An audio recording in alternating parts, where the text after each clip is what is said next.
Hello everyone, welcome in my studio, welcome in this live guys, and tonight we have a very famous and huge photographer. We have Karl Taylor with us. Thanks Karl for joining this live. And we have 1 hour to with Carl, and we talking about yeah, a lot of stuff, a lot of things. First of all, how Carl career start? Mm. Um, I'll give you the short version. So I first got introduced to cameras. I worked in a photography shop. I used to do art and design and drawing, and then I lost my job. And then I got a job in a photography shop selling cameras. And that's where I first learned about photography and cameras. And then I became addicted to photography at around 18 years old.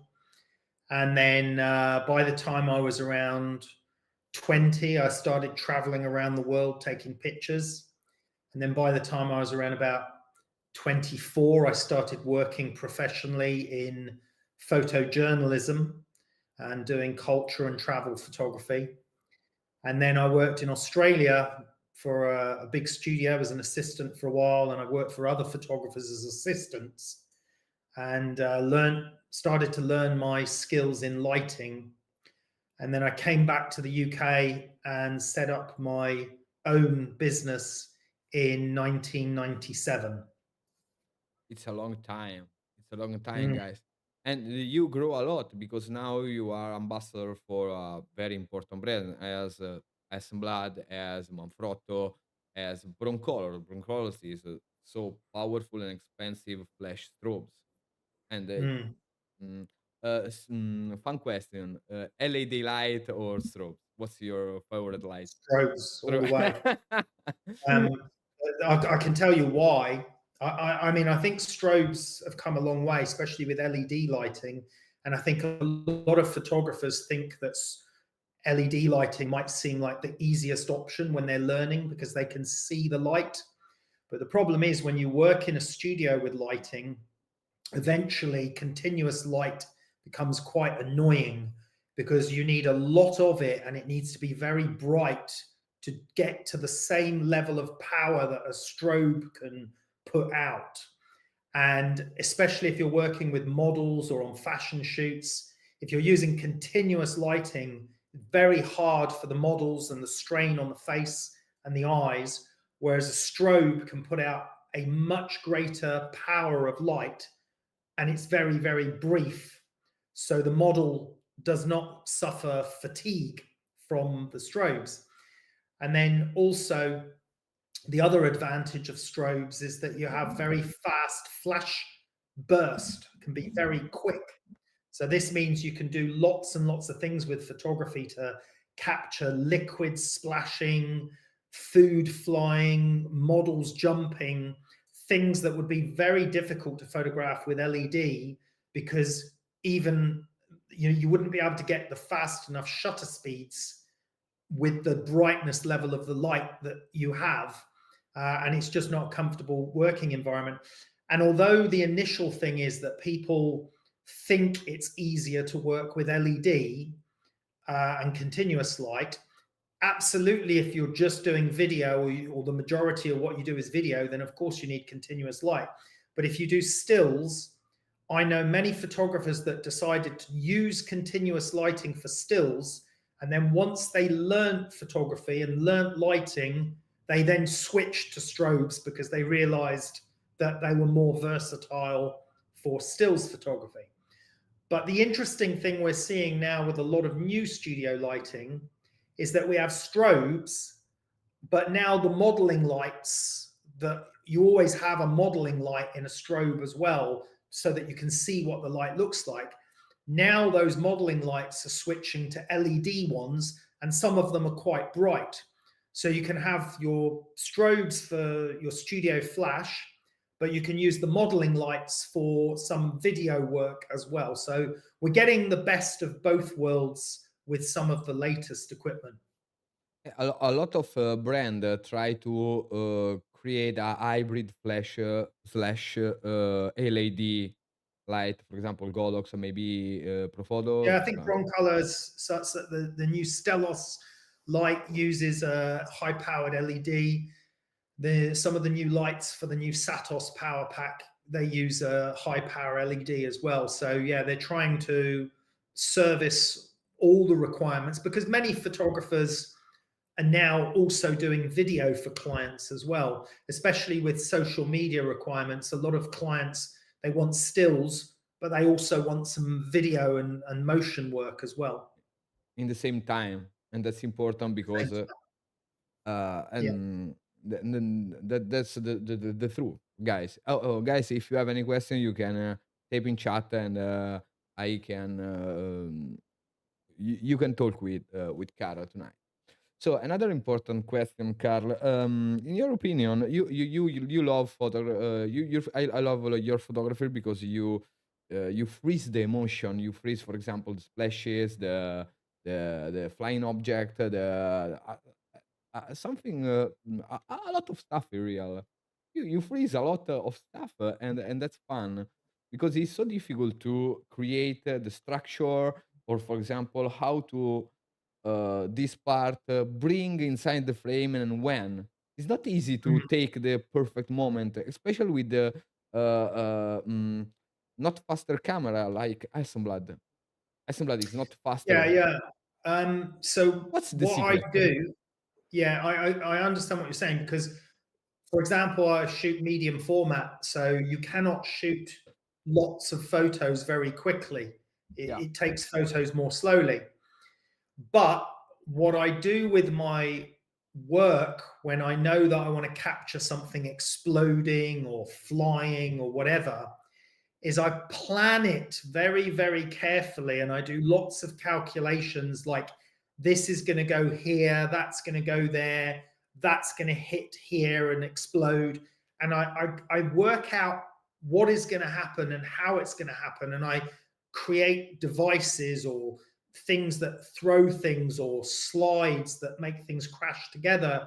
So I always know where it's going to happen, and then I use sound triggers.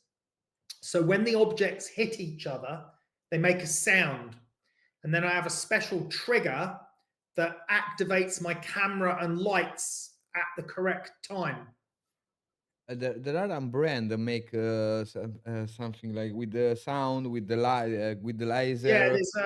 there's a brand called Myops that does Myops, that. yes, yes, yes. Yeah, but I I also I have, I'm thinking yeah, to buy one.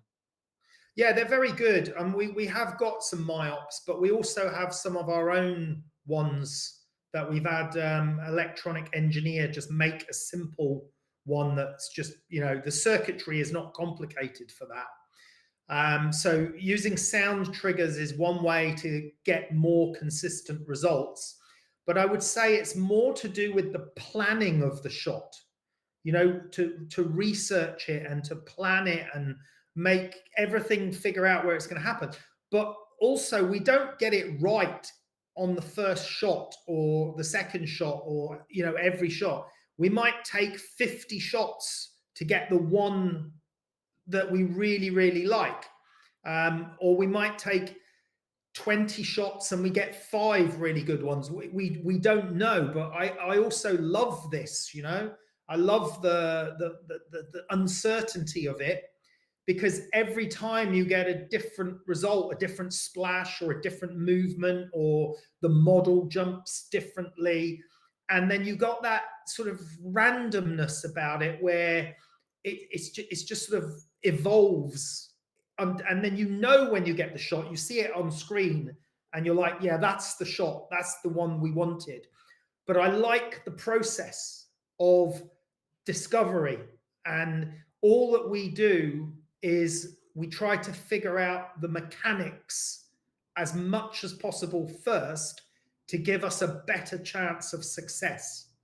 Because if you have cameras that take 20 photos per second and you have 20 flashes per second and you're trying to capture the whole thing, yes, that can work. But also I find that method, you tend to not concentrate as much on how to make the result happen, you then start to get in a habit of, oh, I'm just going to take lots and lots of photos and hope for the best, rather than methodically planning the shot for success, if you know what I mean. And that's the rules for all type of shooting: beauty, products, lifestyle, landscape. For example, you love landscape. You made a lot of landscape, Yeah. and guys, Carl is a CEO of Visual Education. Don't forget, and Visual Education is a huge YouTube channel and site where you can find a lot of resources for all type of photography.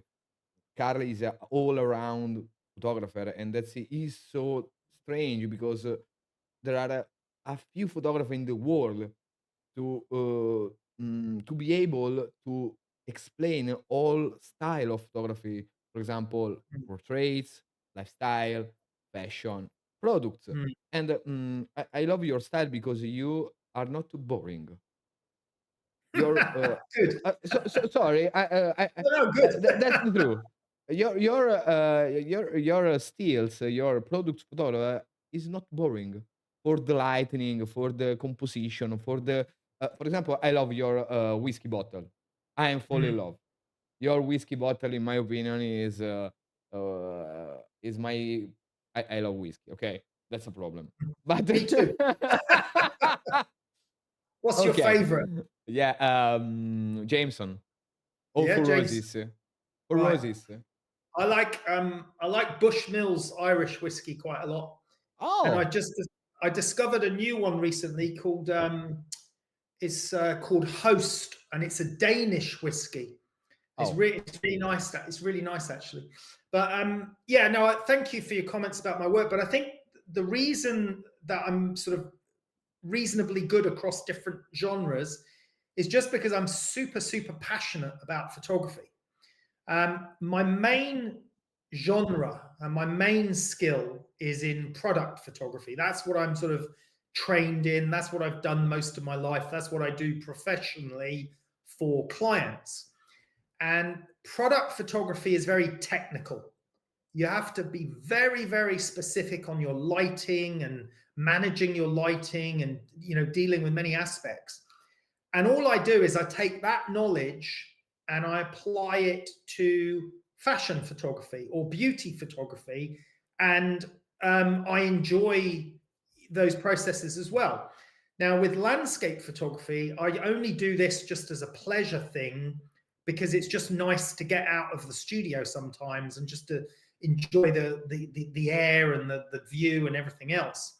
But also because my background is originally in photojournalism and travel and culture, I've got this sort of different perspective that I originally started in that.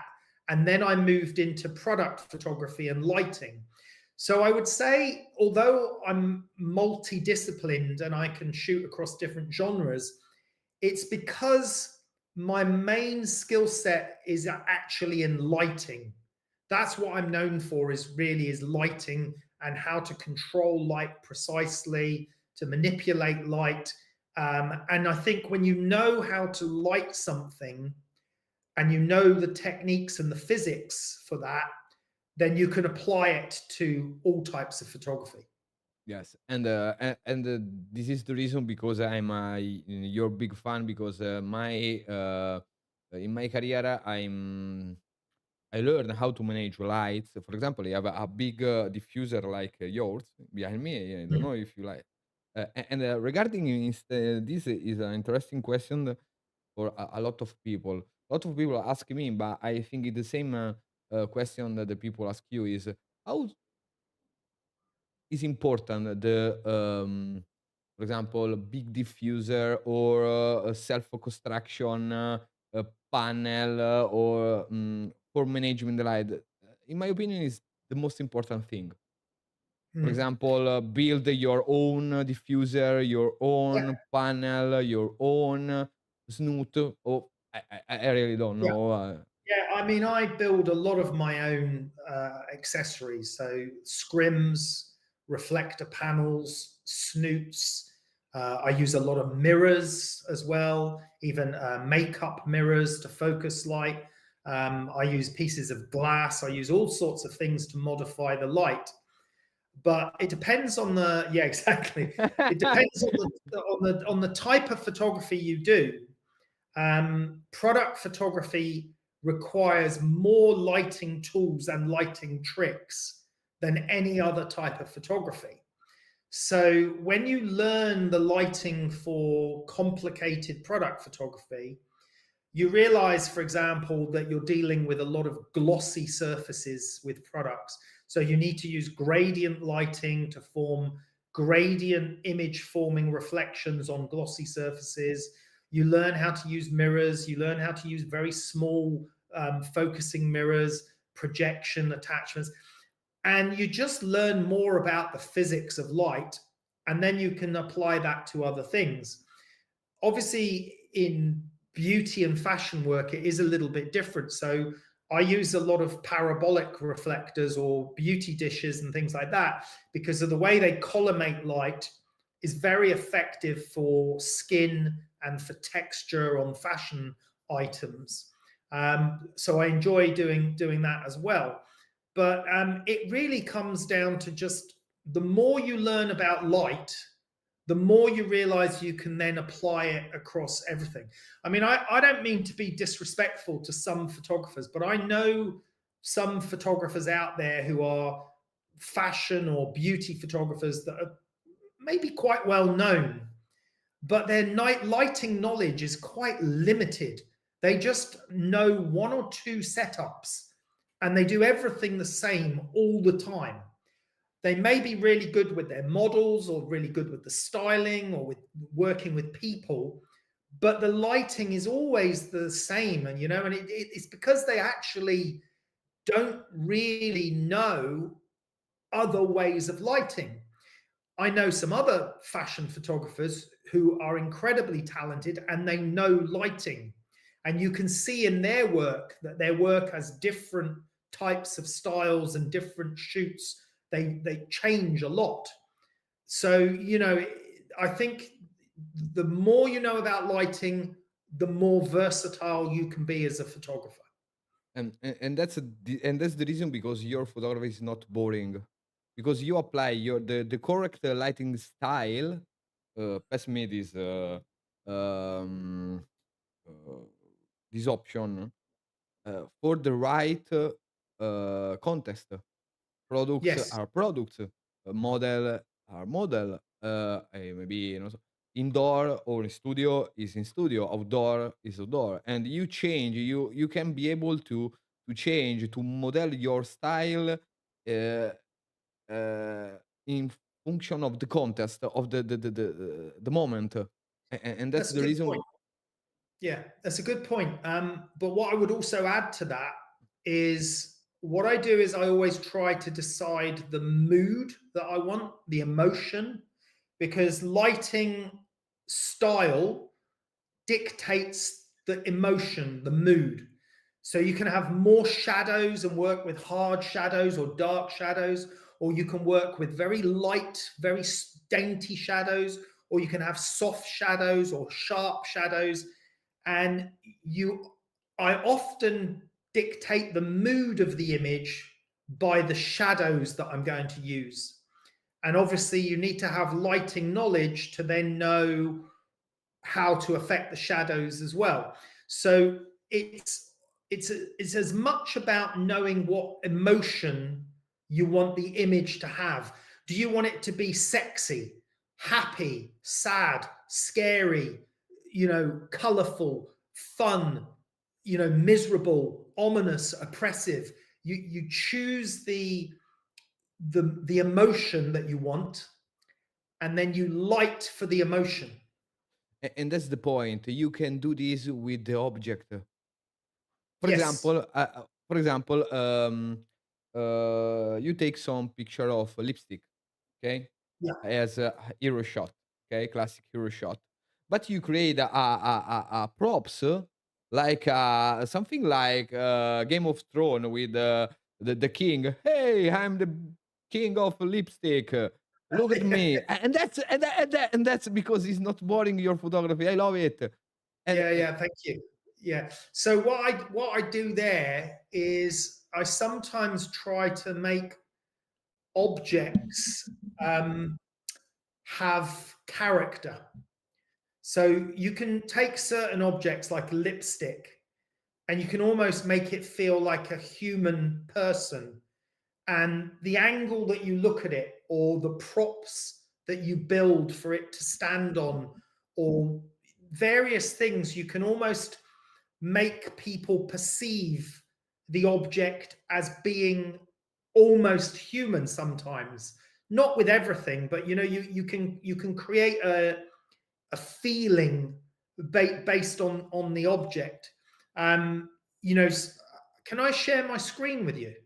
yeah, I think yes. You can um Yeah, I'm you gonna. can share. You can find right in the Yeah, bottom I'm just gonna get something to show you in the yeah, thing. Right, so share. Right, so I'm just monitor. getting my website up here. Yeah, Um, 1 second. yeah. So if we like, I've got like this car. I wanted it to look angry because it's With an angry. angry looking car. You know, so the lighting is designed to Wow. give it an aggressive looking feel to it. So you choose your lighting to almost match what you want the object to be like, if you know what I mean. And then there are other times, like, I mean, Italians, you love pasta. There's a Yeah, pasta I'm big photograph fan. here, but I wanted to make the pasta look a little bit more, a little bit darker, a little bit more moody, and the way the shadows fall across it. So the Uh, shadows are longer, you and can use it a little bit spotlight, like a mini mirror, something like that, to illuminate the whole part. Is yeah, that yeah, exactly. possible? Yeah. Like you can bring in bits in here, but it's like these long shadows. But how dark these shadows are dictate the mood of the shot. Oh, So whereas that's this shot feels fresh and alive, and it doesn't feel threatening because it is soap, so it has to feel light and airy and dainty. That's the mood that it has to have. So you light it based on the mood you're trying to sort of dictate with the object. This might be the one you were talking about with the lipstick. yeah, So yeah, yeah, yes, yes. yeah, It's this here, kind of bridge. I really don't yeah, know. exactly. It's like a king and a queen, looking down on you. So it's basically trying to create narrative, create emotion, use lighting in a way that dictates the feeling and the mood and the emotion of the shot. So you're trying to make the object look, you're trying to give it that feeling. um This one is made with a big screen above the motorcycle. no, not this one. No. This The other one is That this one, one I think. is yeah, that one is. That's made with a big scrim above and then a few other lights.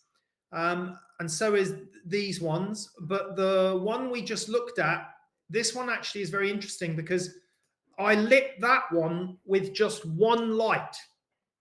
And I used the light in the dark.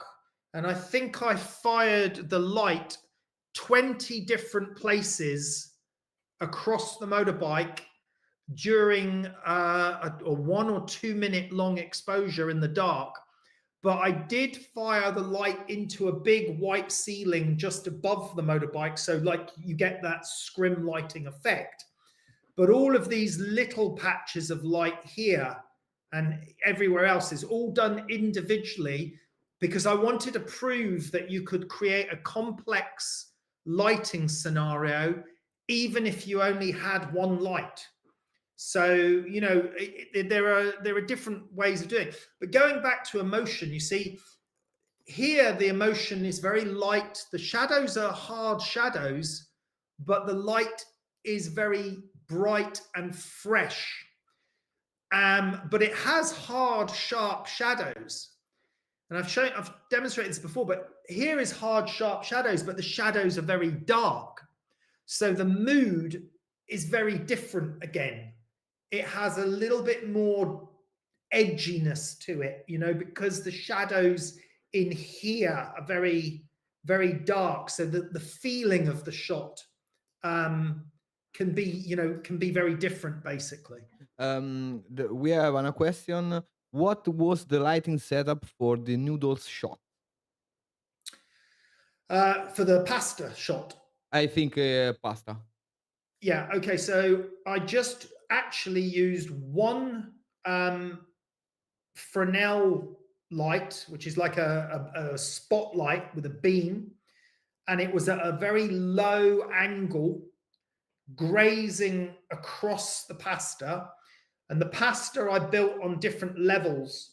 So I had the pasta and the spaghetti on different levels so that it was all separated. And then I just used a low grazing light from maybe 3 meters away. And then I used some mirrors or some silver card to bounce some light back in again. One light, and after you Bounce the light. reoriented the light for bouncing in the right place one by Yeah, one, and yeah. you take a shot from above Right with down. right Yeah. down, and with Yeah. I think macro lens, something like or Yeah, I think it was a macro. Yeah. Yeah. Hasselblad Might have been a 120. 120 macro, I think. It's the Mm. same that I have, but I prefer 100 2.2. Is the Right. Yeah. Yeah, I Well, love that's this lens, a man. very nice lens. Yeah. Yeah, for portrait is so amazing, Yeah. and I really appreciate it.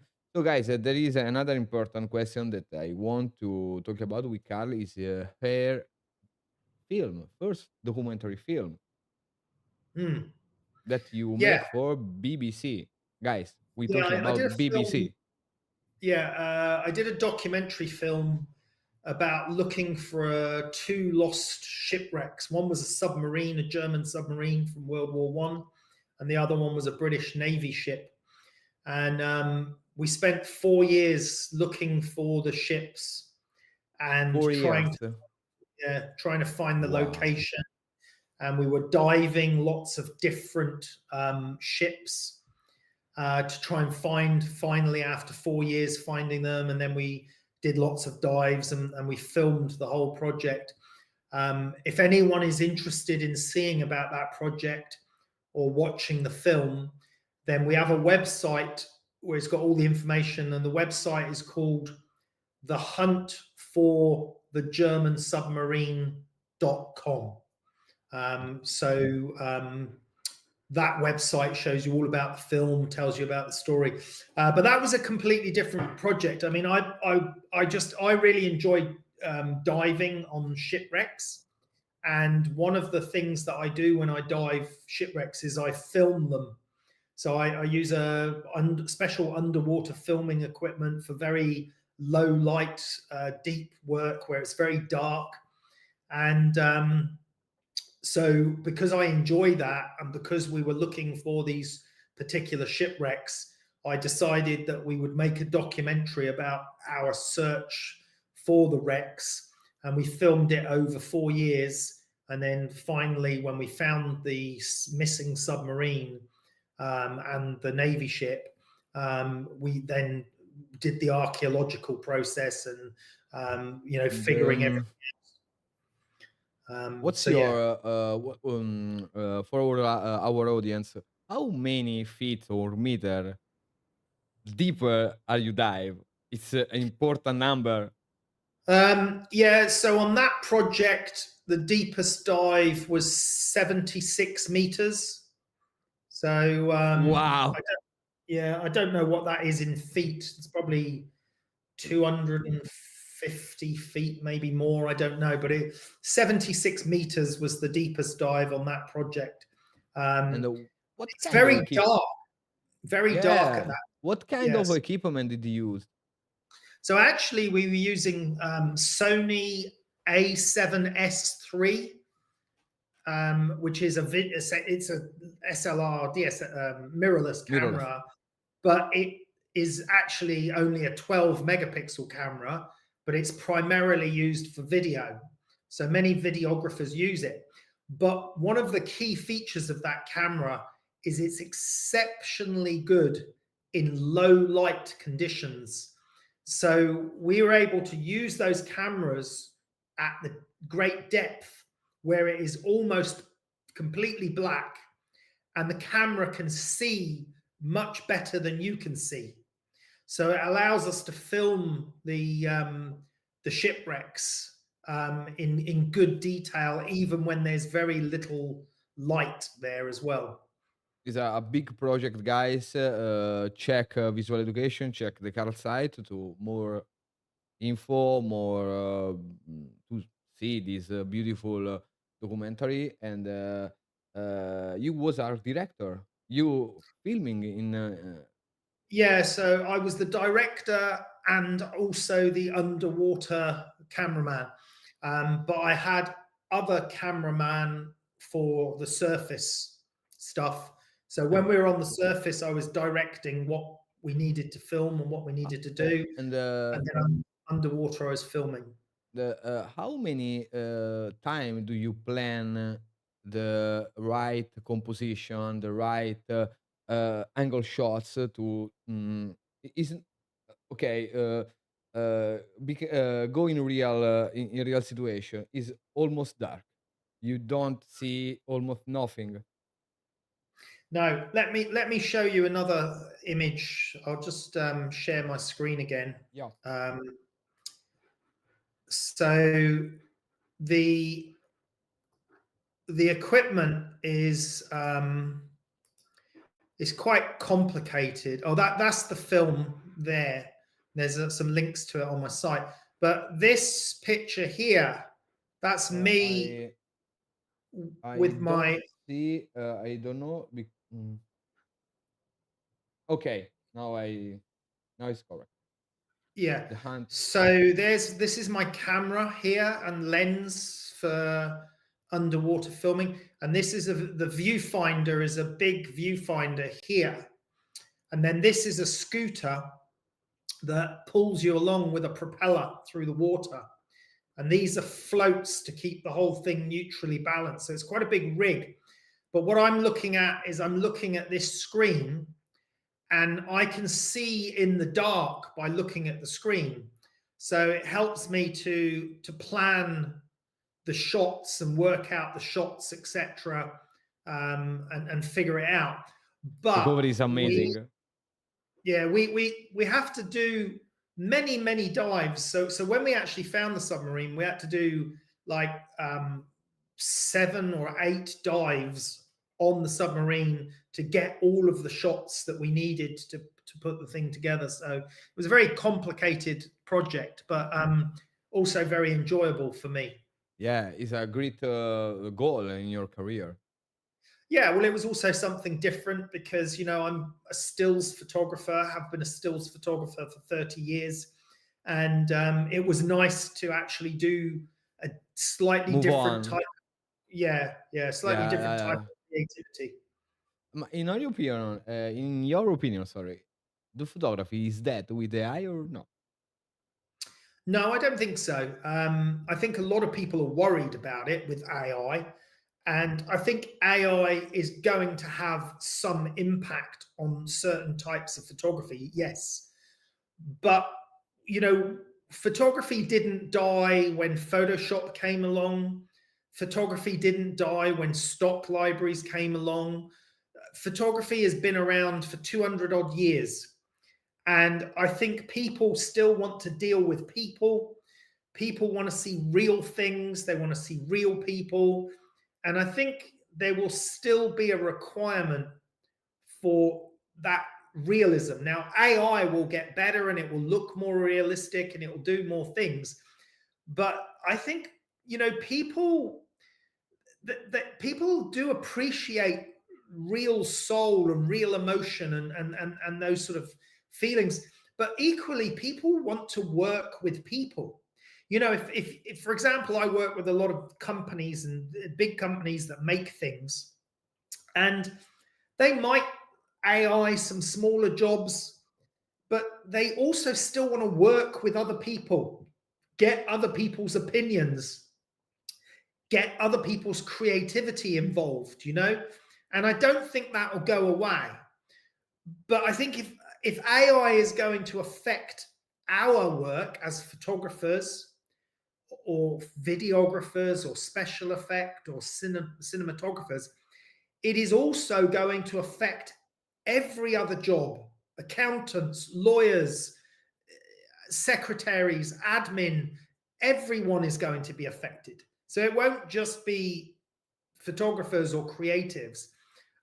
So I think it's too early to tell what's going to happen, because AI has happened so rapidly in the last year, especially. But we will have to wait and see where it all goes. It might be one of those things where people just get sick of it. They just like, I don't like. If you remember, I remember back in maybe 2009, 2010, 2011, there was a lot of fashion images coming out at the time, and Yeah. everyone was going for super retouched, really Oh, perfect. yes, it's this period. I Every, remember. every model looked perfect. Every model looked like an android. They were Yeah, aiming yeah, for yeah, yeah, yeah. perfection, and then everyone got sick of it. And then it all changed. All of the art directors, all of the companies said, no, no, no, no. Too People don't much. like it. People don't want it. It's too much. And now we do beauty images and fashion images, and we have to make it look more natural. Some imperfections, not retouched perfectly, because people, they got sick of the look of perfection. Yeah, And as a professional retoucher and a beauty retoucher, I can say this. There are two philosophies behind the beauty, in my opinion. Fake skin and natural skin. Natural yeah. skin obviously is a most difficult skill retouch, because you need to create a okay, skin is skin, pore are pore, and you must do. But a lot of company, for example, uh, send me a not good quality image. For example, take with a phone or something like that, and they want to wash out the skin, please.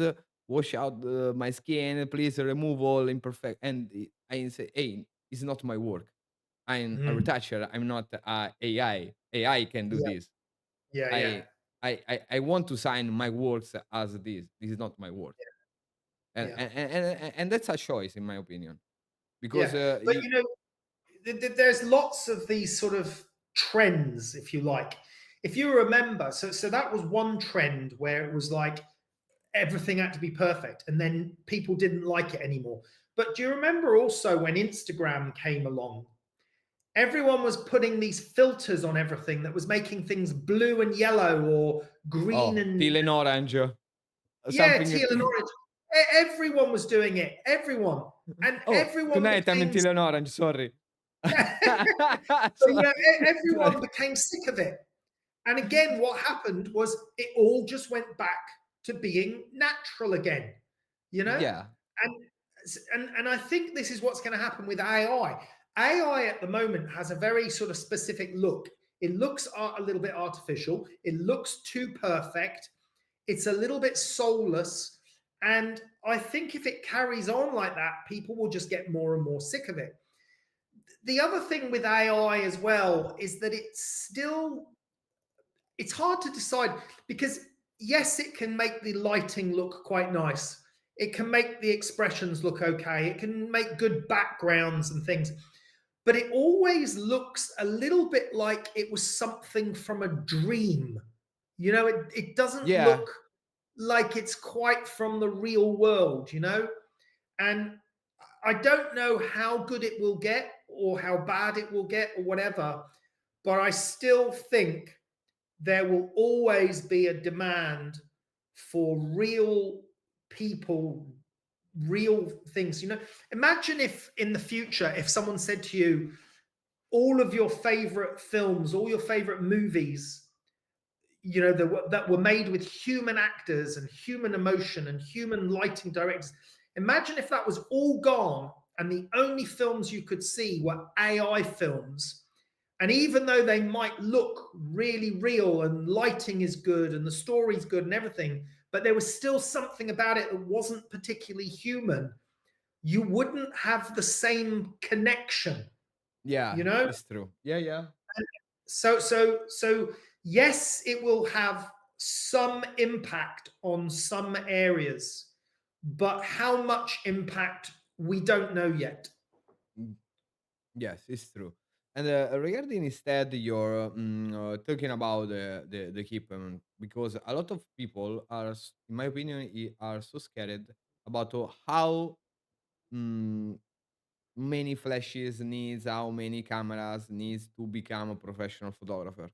And we can talking about this. For example, for me, the light depend the subject, depend the situation, depend if I'm indoor, outdoor, etc.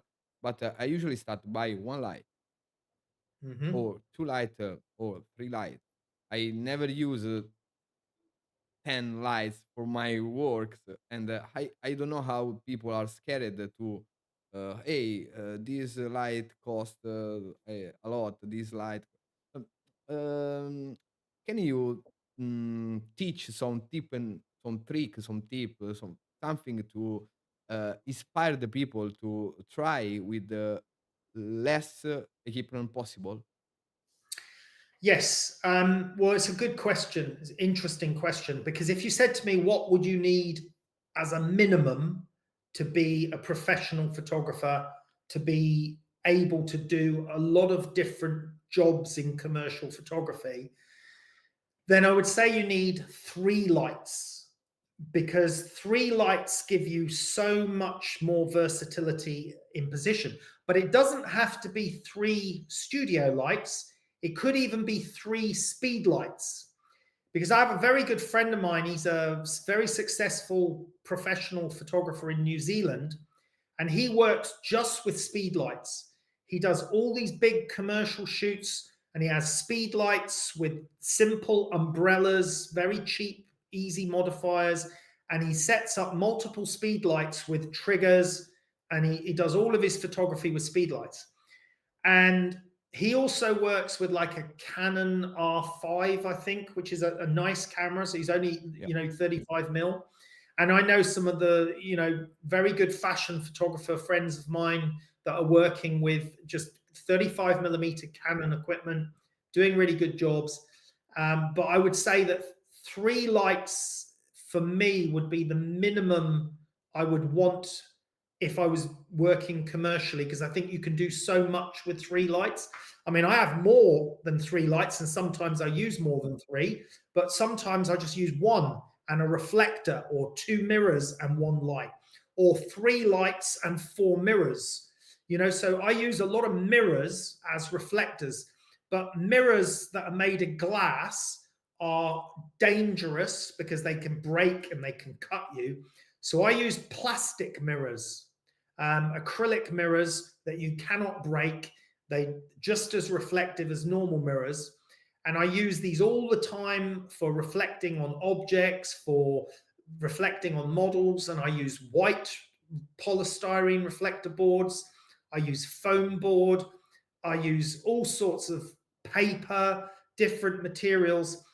And on our education platform, just as a test, I decided to see if I could do some really complicated product photography with a really old, basic 35 millimeter Sony camera. It was like a 10-year-old camera and three speed lights. And we did some really beautiful images, really beautiful product images with just that very basic equipment. The only difference was it took much longer to do it. So what really good equipment does for you, such as Broncolor or Hasselblad, etc., yes, it gives you better resolution and allows you to blow the image up bigger, or the lighting has, faster flash duration, color temperature control, and higher power, all of that. But what it really gives you is efficiency. It gives you the ability to work quicker and get the job done More better, faster. and also the quality of the product will last for many, many years. So it's not that you can't use cheaper lighting. So you can use less expensive lighting. You can use speed lights. You can use less expensive cameras, because, to be honest, all cameras these days are Are good. good. They're all 22 megapixel minimum. Some of them are 30, 40 megapixel. They all can take good images. You can shoot tethered with all of them into your laptop if you want, with free software. You can use speed lights with a trigger that will trigger speed lights that are remote. You can use diffusion material that you make yourself.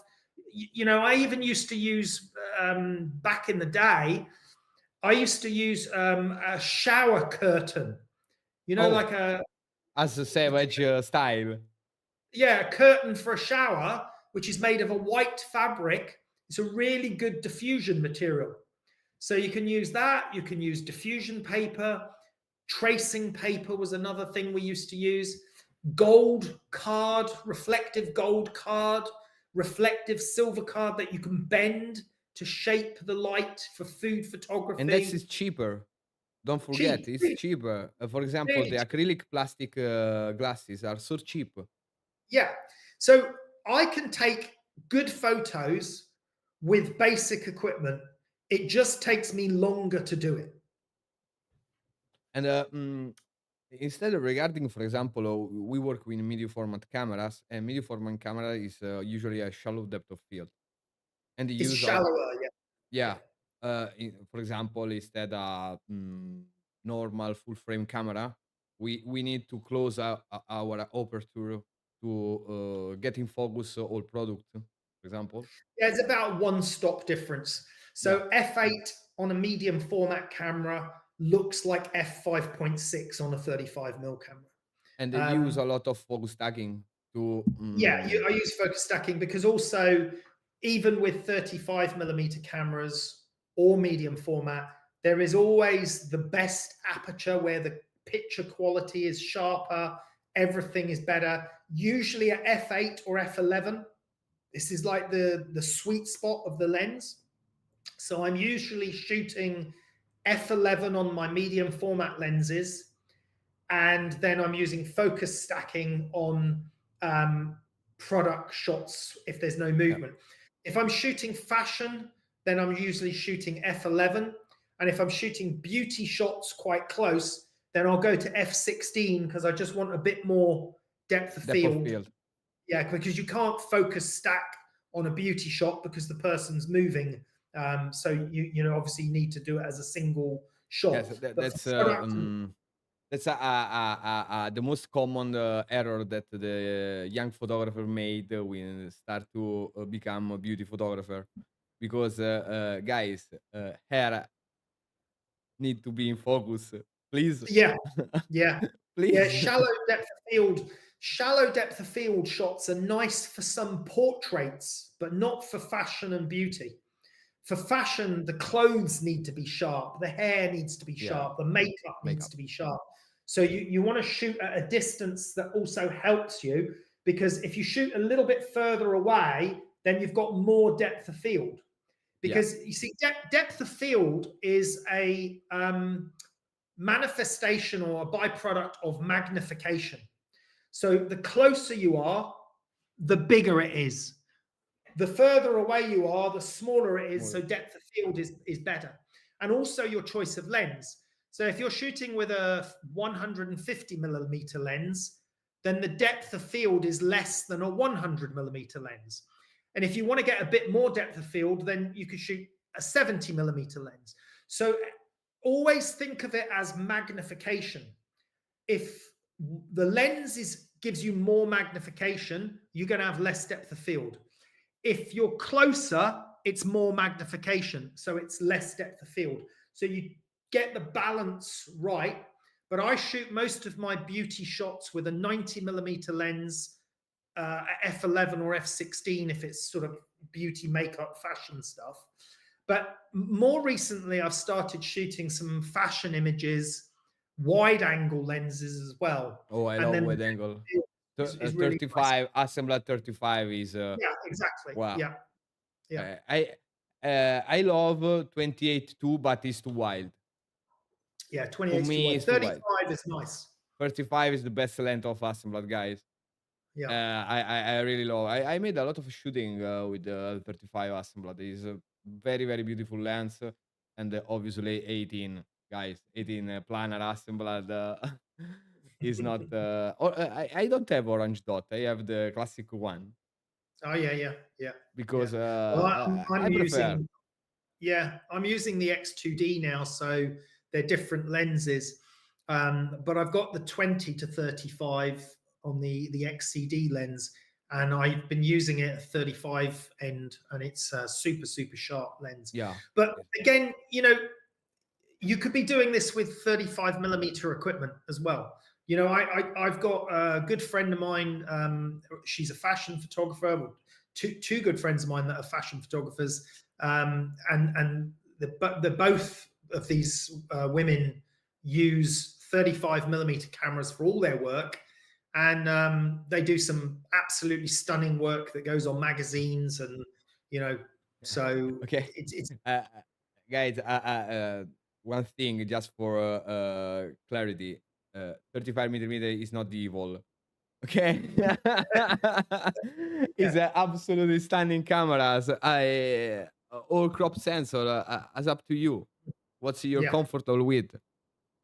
I think yeah. it's Karl shoot with Hasselblad or Sony or crop sensor. You don't absolutely need the difference. See the difference. No, no, no. I think the most important thing, as I said earlier, is knowing lighting. Because when you know lighting and you know how to light something and you know how to control the shadows, you can shoot with anything. Oh, a stupid question, Karl. What's your favorite modifier? Um, well, that is I quite an said it's stupid yeah, question. yeah. Well, actually, because this is this a little bit frustrating maybe for some people because it is an expensive modifier. My favorite individual modifier would be the Para 133. Oh, But that's above over there, behind yeah, there's you. one there. Yeah, yeah, there's one there, and there's also a 222 there as well. As a matter of fact, I'll show you. I've got so yeah, there's quite a lot of kit in the studio. So there's the big 222 over there, and this one is closer, so it looks bigger, but that's a 133 Para, which I like for beauty shots. But Because you can change the focus. you could change the focus, but actually, I really like the Para 88 as well. But you know what? Before I started using parabolic reflectors for beauty, my favorite lighting modifier was quite inexpensive. It was just a 70 centimeter silver beauty dish, metal beauty dish, cost like $200. And I've done some stunning beauty and you know portrait Yeah, work. I remember that you used this particular modifier when you recorded Beauty Secrets, Yeah, your yeah, DVD. yeah, Yeah, yeah. Because I remember.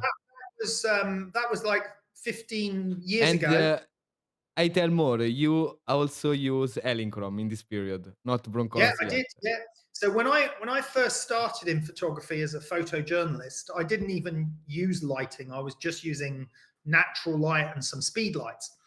Then when I worked as an assistant in studios, I was learning about studio lighting and their different brands of lighting. But then when I started working for myself as a studio photographer, I used Elinchrom. I bought Elinchrom lighting. I had lots of Elinchrom lights, the old 101 packs, big soft boxes, umbrellas, everything. And then about or 10, 12 years ago, maybe a little bit more, I needed lighting that would do high speed work, fast flash duration. And that's when I looked at the Broncolor system. And then when I started looking at the Broncolor system, I went to a studio in London to test some of the Broncolor parabolic reflectors, the Para 222. I wanted to have a look at the Para. I think it was the 177 as well at the time. And I got a model, and I wanted to do some test shoots with this Broncolor equipment because I wanted to see what it was like before I bought it. And then when I tested the Para 222, I was doing some full length fashion shots on the model. There's a model that I've worked with before, and she just was helping me out for the day. And then I was so amazed by the results of the parabolic lighting and the focusing rod and being able to change the beam that I realized, wow, there's some really great modifiers in the Broncolor range that was not in the Elinchrom range as well. So not only did I change my actual lights, I also bought new modifiers because I was going to keep a lot of my modifiers from Elinchrom because you can use an attachment to put them on the Broncolor lights, or you can put pro photo ones on, etc. But it's not But the then same. so then I just decided, no, I'm going to change the whole system. So I sold all of my Elinchrom. And to be fair, my Elinchrom lighting was really good. I used it for 10 years. And you used it for many, many shoots. Oh, I remember, did you made this famous DVD with the Imacon 22 megapixel? Yeah, yeah, that was my Oh, I first. remember now. Yeah, Yeah, yeah. So you're a big fan. I know. yeah, yeah, you've got a good history on my work because Yeah, I yeah, follow you because from a longer I time. switched to. I used to shoot film cameras, so I used to shoot Mamiya RZ67, Canon F1, Canon T90, Nikon. Um, I had a Sinar P2 5x4 inch film camera that we used to shoot film back in the day, and I shot film from 1991 until 2005, and then in 2005 I switched to digital, and I bought the Hasselblad H1, and at the time it had an Imicon 22 megapixel digital back that went on the Hasselblad H1. And Great then camera. Hasselblad purchased Imicon, and they integrated the digital back into the cameras themselves. And then I just continued on the H series, the H1. I went to the H3, like you've got the 39. Yeah. Then I went to the H5 and then the H6. But during my period from 2005 to now, so I've been using Hasselblad for 20 years. I think about 5 years I was using Hasselblad. And then they came to me and they said, oh, we've seen the work you're doing. We really love the shots, the high speed work and everything, and boom, boom, boom. And they just asked me if I would be an ambassador for them and do some promotional stuff. So, that's where that relationship started. And it was also similar with Broncolor. But a lot of people think, oh, because you're an ambassador, that they give you all this stuff. No, But guys. no, because I bought my stuff before I was an ambassador, and I bought most of my Broncolor stuff before I was an ambassador as well. They have given me discounts on certain things since, but it's not all for free. Nothing is for free, guys. No, Don't no, no. But I represent a lot of brands and culture, and we say the same thing. Nothing is free. no, Not for no, us. Not for you. Is no. we have a little bit discount code to, Yeah. or a little bit. For example, we can have a collaboration like, hey, send me this. I want to try it before buy. Stop.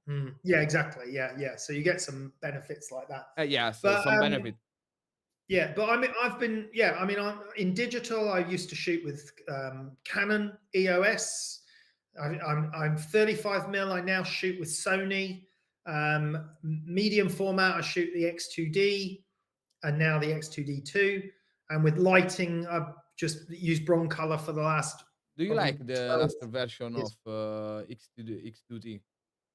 Yeah, I like it a lot because the focusing is much better, Yes. faster, quicker. It's more accurate with its focus points. And So I had the XD1 Mark II, yeah, but I sold it because for me focus system is not good. the I focusing was not so great on the XD1. It's better on the X2D, but now it's even much better on the X2D2. It's not as good as 35mm cameras like a Sony or a Canon, but it's now as good as it used to be on some of the 35mm cameras. Do you know what I mean? So yeah, now you've got the eye detection. You continuous know, focus. yeah, yeah, and it's just it's a bit quicker. It's nowhere. It's not as fast or it's not as good as 35mm focusing because the lenses are bigger. They're heavier lenses. The motors need to do more work.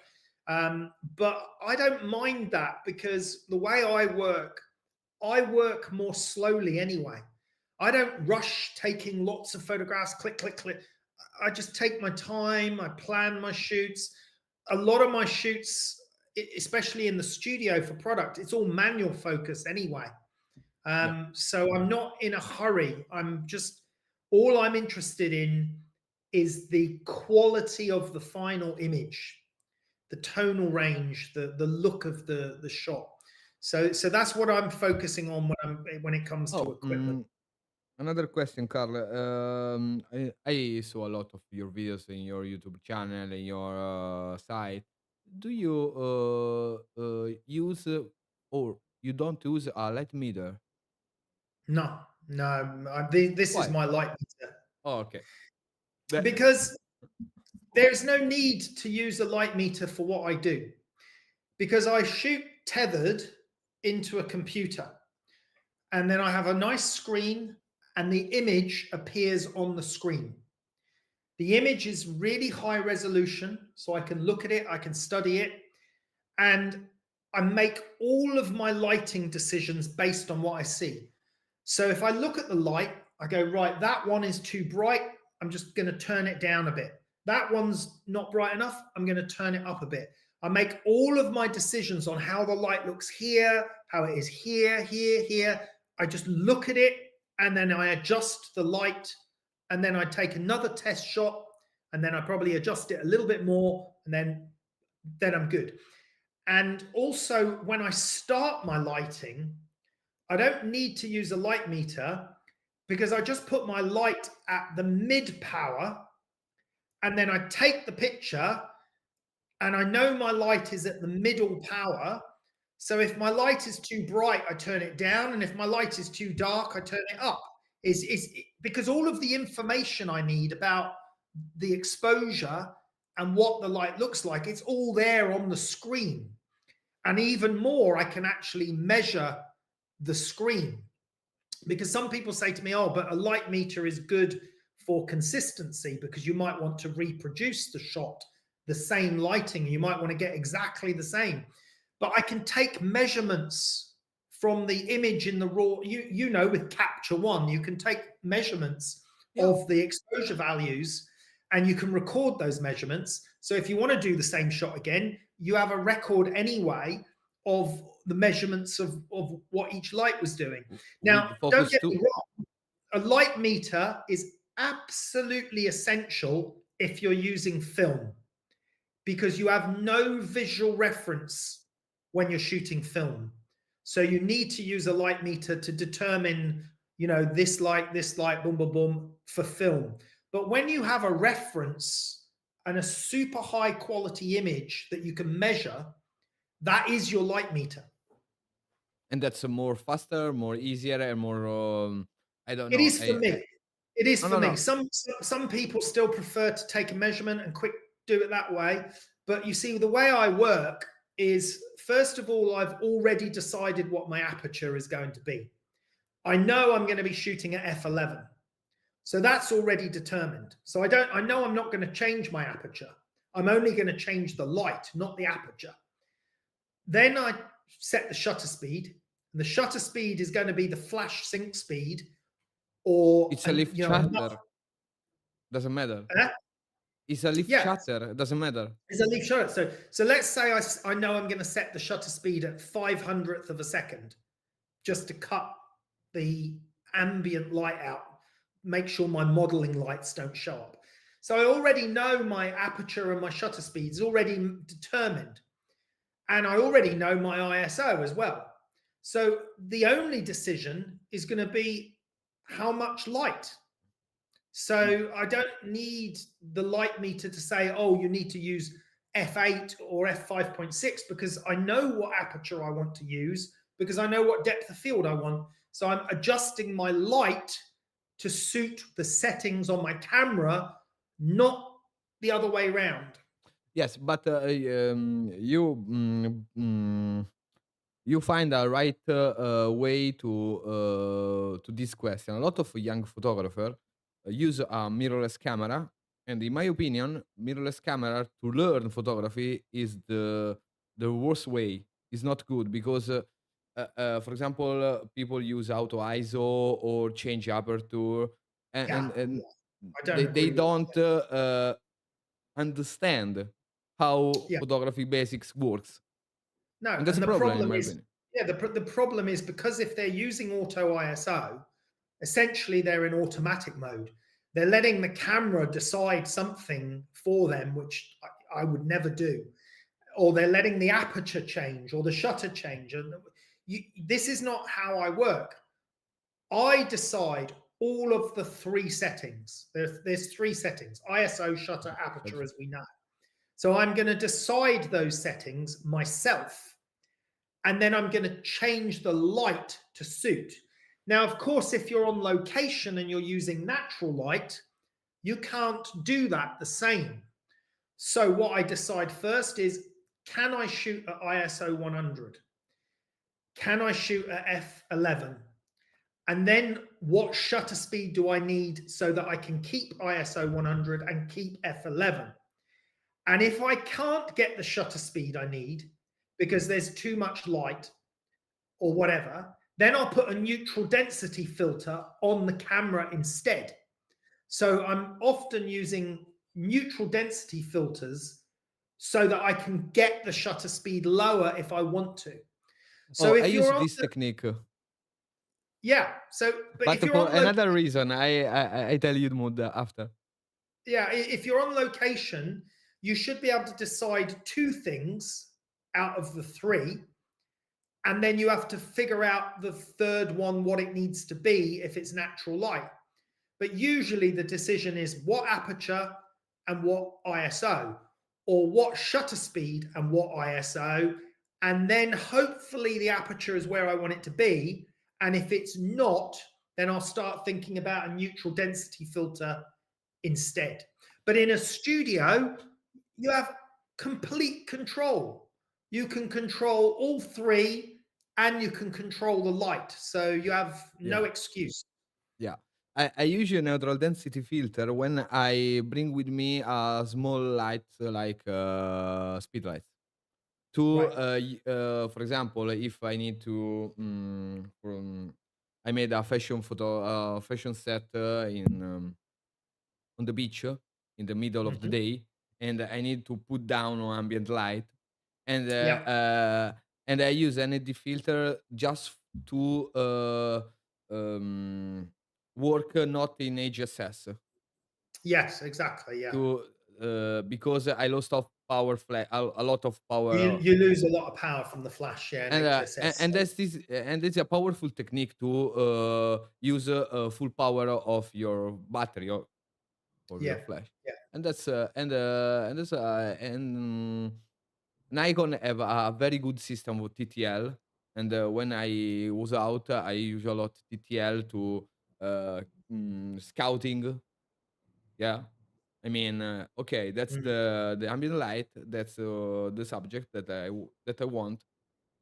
Let me know how I can use my lights and my uh, ISO, my aperture. I usually when I in my DSLR I use 24-70 millimeter 2.8. I really love this lens. For me, it's the lens all people that uh, that to mount in DSLR. I love it, and I find this way to use small power flashes to beat the sunlight, and that's very Yeah, powerful.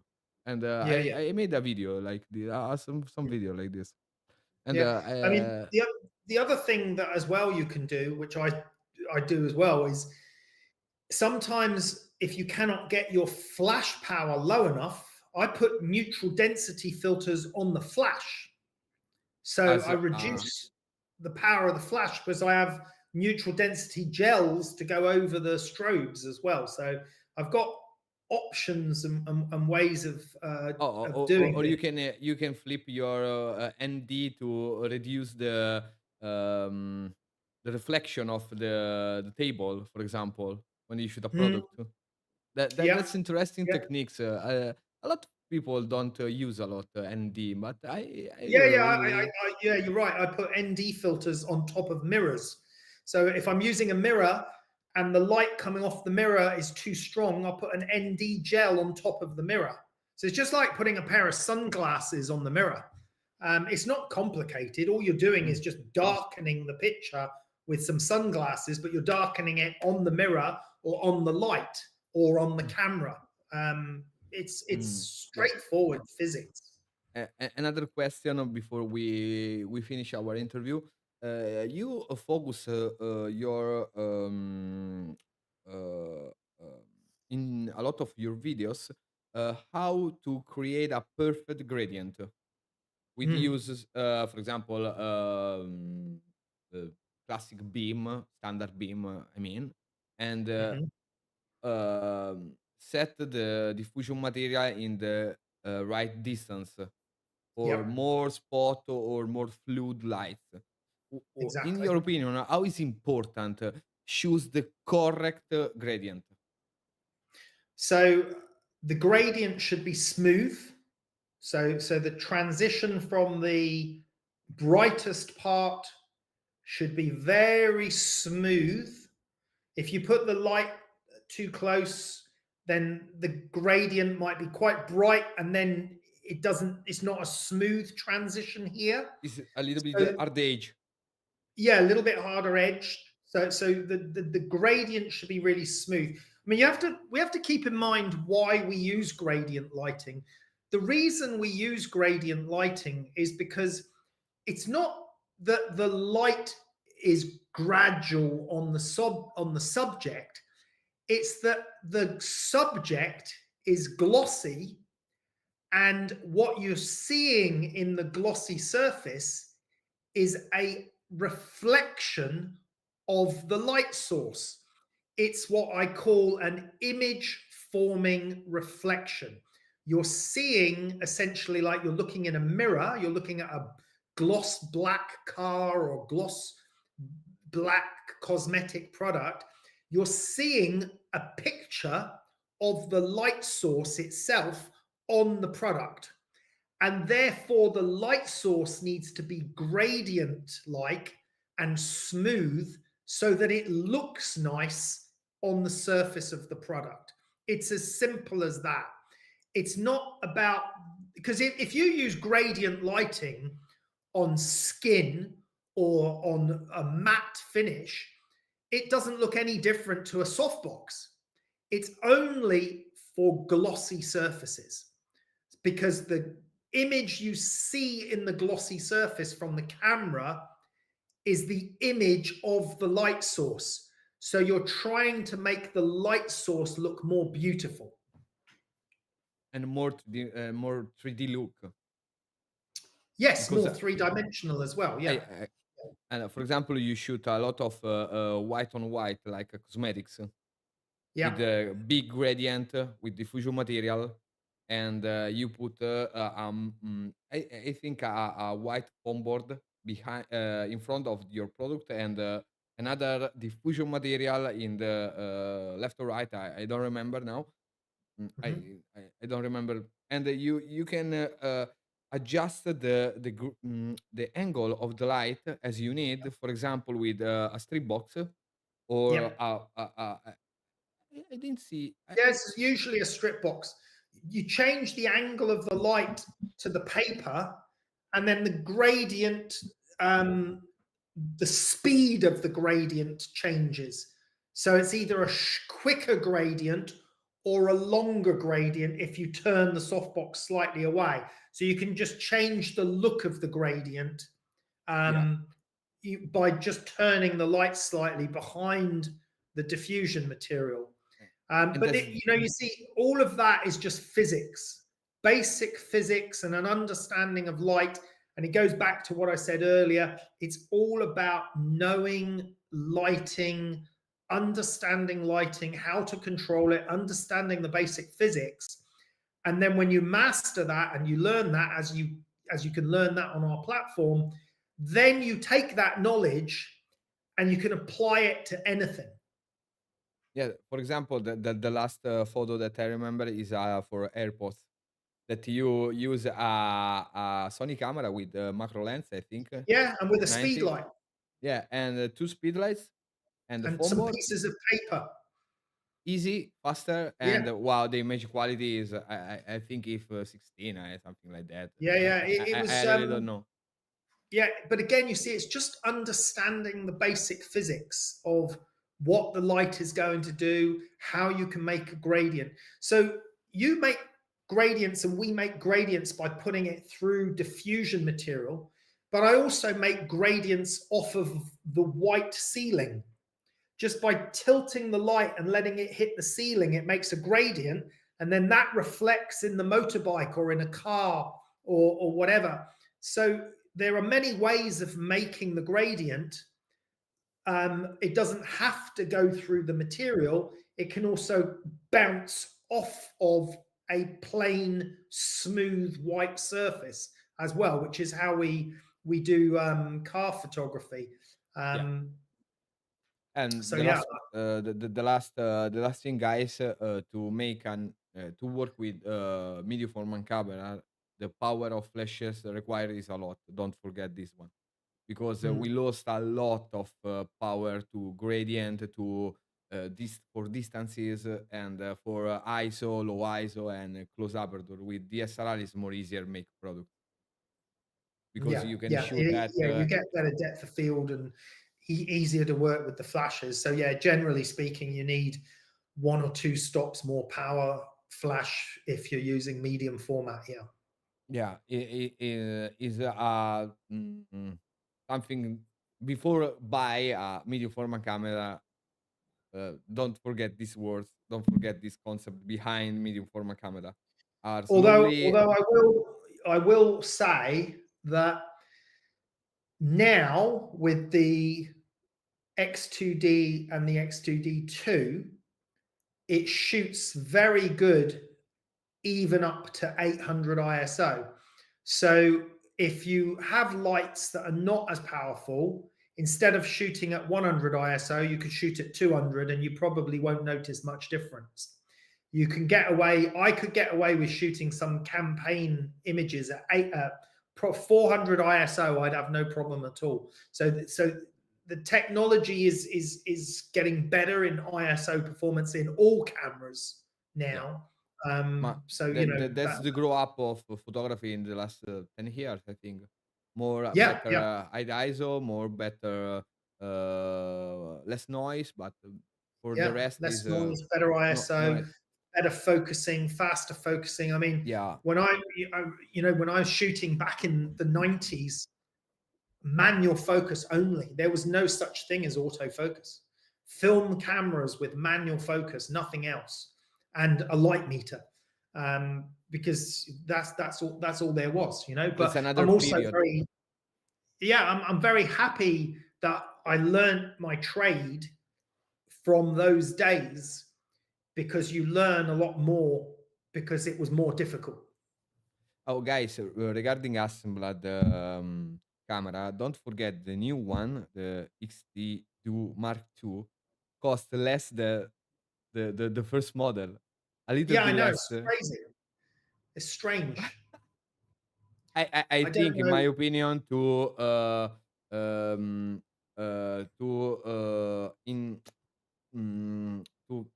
pass me the words, attack Fujifilm system, I think. Probably, yeah, probably, yeah. Is Yeah, I mean, a different type of camera, guys. It's not the same medium format camera, don't forget. It's The totally Fuji different. system, the Fuji system is good, but it doesn't have a leaf shutter.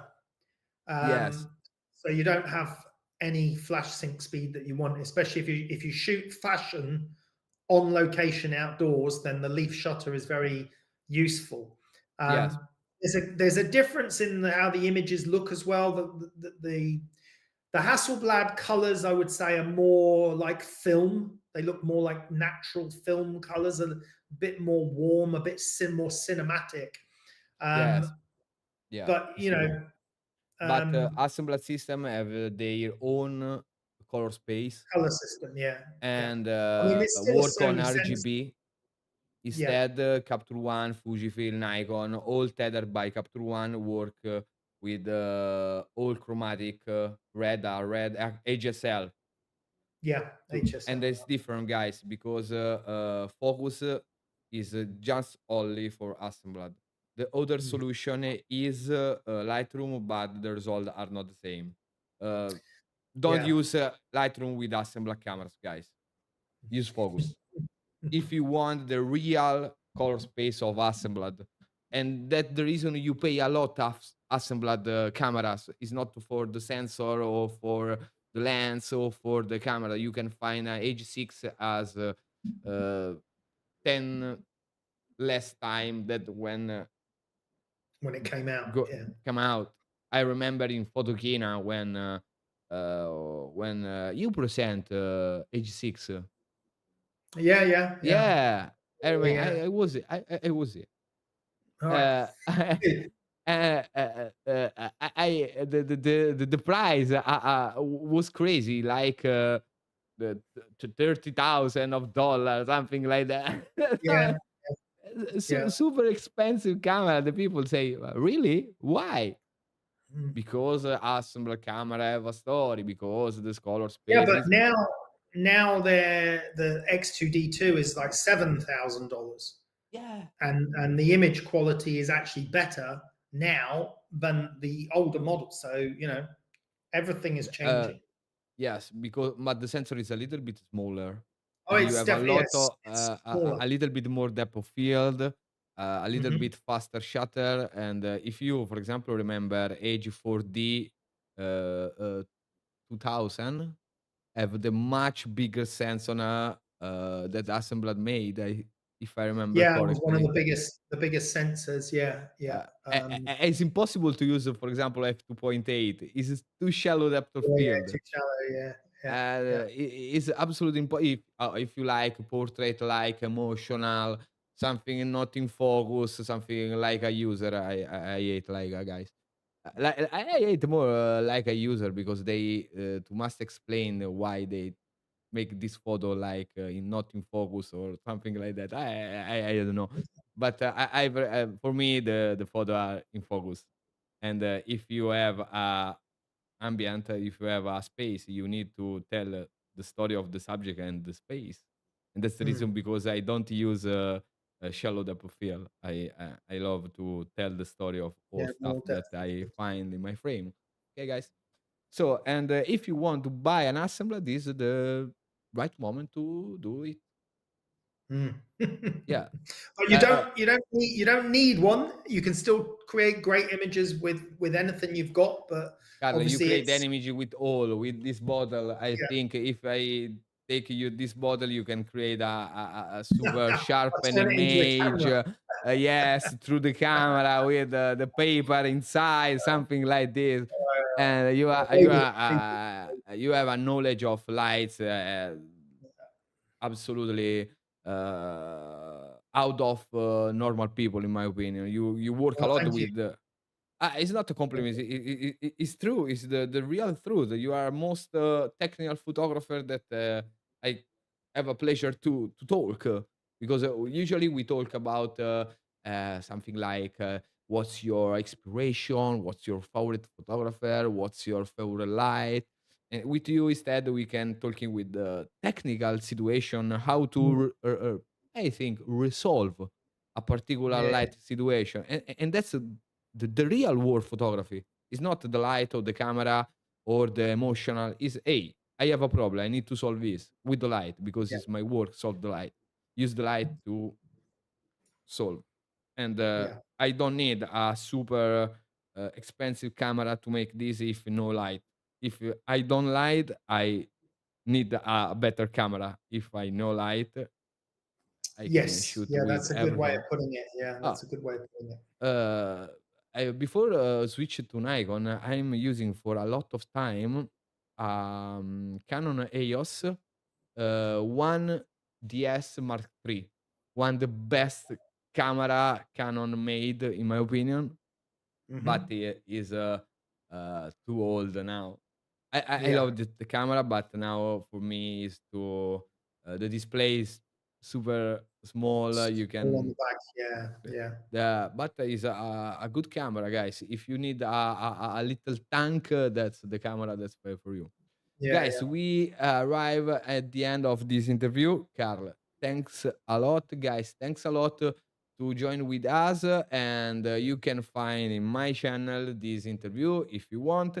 Guys, have a good night, and we see in the next interview. Don't miss new video, and thanks for all. Have a good night. Thanks, Carl, to join with us. Thank you, everyone.